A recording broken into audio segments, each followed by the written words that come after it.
Bismillah, alhamdulillah, wa salatu wa salamu ala Rasulillah. Күндөрдүн биринде Пайгамбарыбыз саллаллаху алейхи ва саллям 5 өзгөчө амал бар.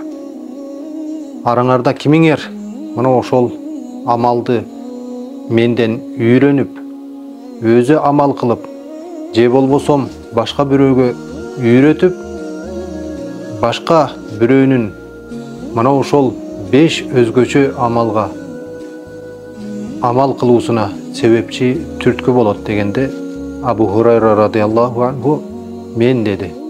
Анда Пайгамбарыбыз саллаллаху алейхи ва саллям анын колунан жетелегенче жогорудагы 5 амалды атай баштады. Алардын биринчиси иттақил махарима такун абадан нас, арам нерселерден.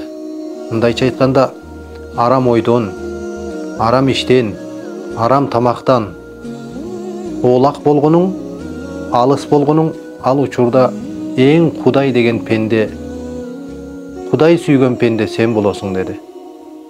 Варда бима касамаллаху лак такун агнан нас. Кудай Тааланын сага бергенине тоопук кылгының, ал учурда бул жашоодо эң бай адам сен болосуң. Мындайча айтканда Кудай Тааланын берген дөөлөт жакшылыктарына шүгүр кылгының, каниет кылгының, ал учурда эң бай адам сен болосуң деди. Дегеле башка бир сөзүндө ал-канаату канзун ла юфна, канаат кылуу, каниет кылуу бул түгөнгүс байлык дейт.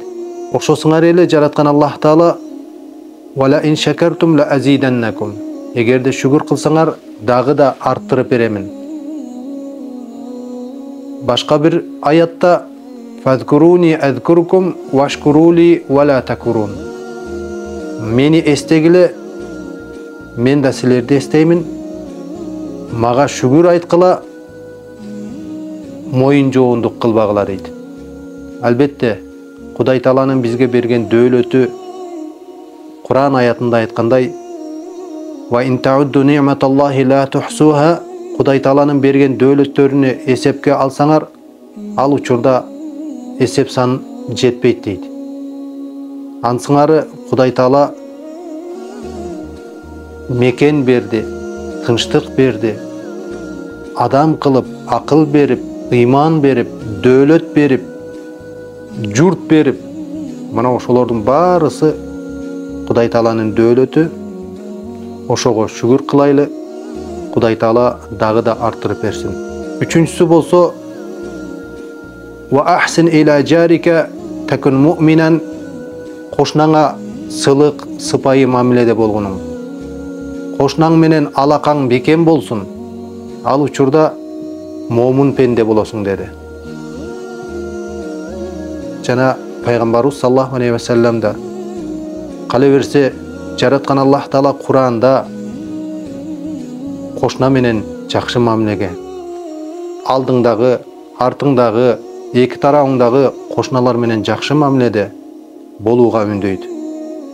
Ман кана ю'мину биллахи вал яумил ахир фалюкрим жараху. Кимде ким Аллага жана акырет күнүнө ыйман келтирсе, кошнасын сыйласын деди. Башка бир хадисинде Пайгамбарыбыз саллаллаху алейхи ва саллям Валлахи ла ю'мин, Аллага ант ичип айтамын, ыйманы толук эмес деп 3 жолу айтканда, ким о Алланын элчиси дегенде, кайсыл бир пенденин кошналары анын ызаасынан аман болбосо, кошналарына ызаа жеткирсе, ал адамдын ыйманы толук эмес деп айтты эле. Ансыңары кошналарыбыз менен дагы айрыкча шаар жергесинде bir аптада кээде 1 айлап көрүшпөйбүз. Алыстан эле кол булгалап саламдашып калышыбыз же кошналар деген группадан эле учурашып калганыбыз болбосо, көп деле салам алейк жок болуп калды. Карым катнаш жок болуп калды.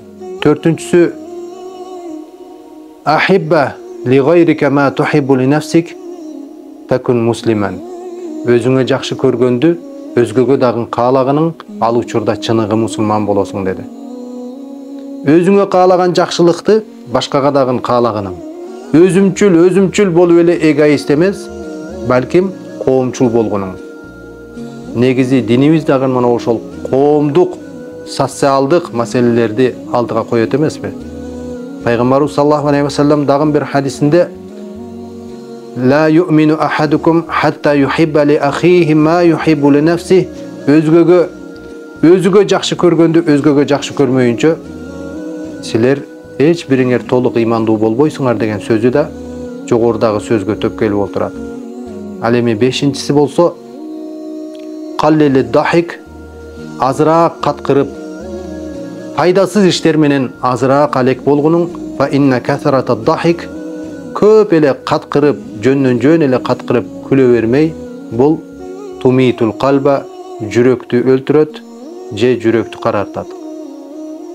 Жогорудагы 5 амалды пайгамбарыбыз саллаллаху алейхи ва саллям өзгөчө амал дегенде биз көп деле маани бербеген амалдар. Ал жерде пайгамбарыбыз саллаллаху алейхи ва саллям динибиздин тиреги болгон амалдар жөнүндө эскерген жок. Балким жогорудагы мана ошол айтып кеткен сыңары, эгерде адам баласы биринчисинде эскерген сыңары арамдан алыс болбой турган болсо, анын ибадаты да, анын амалы да кайда калат? Ансыңары урматтуу эли журт, жогорудагы пайгамбарыбыз саллаллаху алейхи ва саллямдын осуяттары сыңары мына ошол амалдарга бекен болойлу. Кудай Таала баарыбызга аманчылык, эсенчилик насип кылсын.